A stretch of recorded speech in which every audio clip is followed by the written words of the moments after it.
Hello everyone, আসসালামু আলাইকুম। সঞ্জিতা কিচেনের আরেকটি পর্বে সবাইকে স্বাগতম। আজকে আমি আপনাদের সাথে শেয়ার করব তেল কই মাছের একটি রেসিপি, যা আমরা কিন্তু বাসায় সবাই অলমোস্ট রান্না করে থাকি। এই রেসিপিটি আমি একটু ট্র্যাডিশনালভাবে রান্না করার চেষ্টা করব, যেটাকে কিন্তু তেল কইও বলা হয়। আমরা অনেকেই তেল কই নামে এটাকে জেনে থাকি। এটা আমাদের আঞ্চলিক খাবারও বলা যেতে পারে, কারণ আমরা প্রায় বাসায় এটা রান্না করে থাকি। আমি খুব সহজভাবে এটাকে দেখাবো, একদম রান্নাঘরের অল্প কিছু উপকরণ দিয়ে এটাকে তৈরি করে দেখাবো একটু ট্র্যাডিশনাল ওয়েতে। চলুন দেখে নিই রেসিপিটি। আমি এখানে 3টা বড় সাইজের কই মাছ নিয়েছি। দেখুন মাছ বরাবর কীভাবে কেটে নিয়েছি, যেন এর মশলাগুলো একদম মাছের ভিতরে চলে যায়। আমি এখানে স্বাদ মতো লবণ, পরিমাণ মতো হলুদের গুঁড়া ও পরিমাণ মতো মরিচের গুঁড়া দিয়ে মাখিয়ে নিব এক সাইডে। আমি কিন্তু উপর সাইডে ভালোভাবে মাখিয়ে আবার পেছন সাইড ঘুরেও একইভাবে স্বাদ মতো লবণ, মরিচের গুঁড়া, হলুদের গুঁড়া দিয়ে মাখিয়ে নিব। এভাবে করলে হবে কি, মাছের মশলাগুলো খুব ভালো করে সব দিকে লেগে যাবে। এটা করে আমি এটাকে 30 মিনিটের জন্য রেস্টে রেখে দেবো। আপনাদের কাছে যদি সময় না থাকে তাহলে এটাকে রেস্টে রাখার দরকার নেই, তখনই রান্না করে নিতে পারেন, কোনো সমস্যা নেই। বাট আমার কাছে মনে হয় রেস্টে রাখলে অনেক ভালো হয়। আমি এখানে একটা প্যানের মধ্যে সর্ষের তেল দিয়ে এটাকে হালকা গরম করে মাছটা ছেড়ে দেবো। আমি এক সাইড 5 মিনিট, তার আবার অপর সাইড 5 মিনিট করে ভেজে নেব। এটাকে খুব বেশিক্ষণ কিন্তু ভাজা যাবে না, 5 মিনিট করে ভাজলেই এনাফ। যদি এই তেল কইটা সরষের তেলে রান্না করেন তাহলে কিন্তু এর স্বাদটা দ্বিগুণ আসে।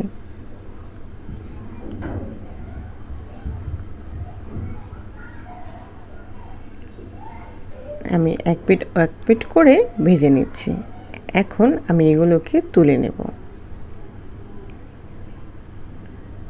আমি আরেকটু এক সাইড উল্টে পাল্টে এটাকে ভেজে নিচ্ছি। ভেজে নেওয়া হয়ে গেলে আমি এটাকে তুলে রেখে দিলাম। আমি এখন মাছটা তুলে ওই তেলের মধ্যে দিয়ে দিয়েছি 1 কাপ পেঁয়াজ বাটা।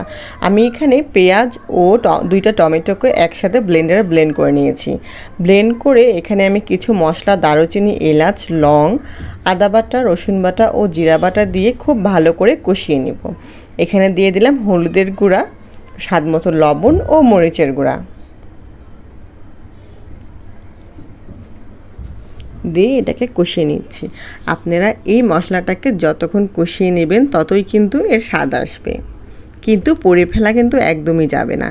এখানে আমি 1 চামচ জিরার গুঁড়া দিয়েছি, মানে হাফ চামচ জিরার গুঁড়া, হাফ চামচ ধনিয়ার গুঁড়া দিয়েছি। যখন দেখবেন এভাবে মশলা থেকে তেলগুলো ছেড়ে ছেড়ে আসতেছে, তখন আমি এর মধ্যে পানি অ্যাড করে দেব। অবশ্যই খেয়াল করতে হবে মশলা থেকে যেন তেলগুলো একদম ছেড়ে ছেড়ে আসে। মশলা তখন বোঝা যাবে যে খুব ভালো করে কষানো হয়ে গিয়েছে। এর পানি অ্যাড করার পর আমি এখানে আর একটা টমেটো স্লাইস করে কেটে দিয়ে দিব। এই টমেটোটা দিলে হবে কি, টমেটোর যে ঘ্রাণটা খুব ভালোভাবে চলে আসবে। দেখুন আবার কিন্তু মশলা থেকে এভাবে তেল ছেড়ে আসতেছে। যখন এভাবে তেল ছেড়ে আসবে তখনই আমি দিয়ে দিব কই মাছগুলো, দিয়ে একটু কিছুক্ষণ এটাকে আমি কষিয়ে নেব মাছের সাথে। একটু উল্টিয়ে পাল্টিয়ে দেব।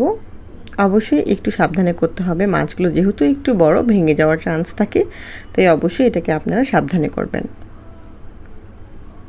এটা হালকা একটু কষিয়ে আমি এর মধ্যে পানি অ্যাড করব। পানি অ্যাড করে এটাকে মিশিয়ে আমি ঢেকে রান্না করে নেব 10 থেকে 15 মিনিটের জন্য।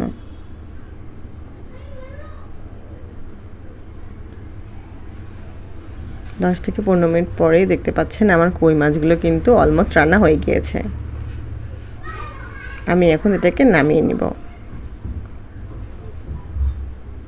সত্যি এই তেল কইটা দেখতে যেমন দেখেন লোভনীয় লাগছে, খেতেও কিন্তু অনেক সুস্বাদু। আমার ভিডিওগুলো ভালো লাগলে অবশ্যই আমার চ্যানেলটিকে সাবস্ক্রাইব করে আমার পাশে থাকবেন। সবাইকে অনেক ধন্যবাদ।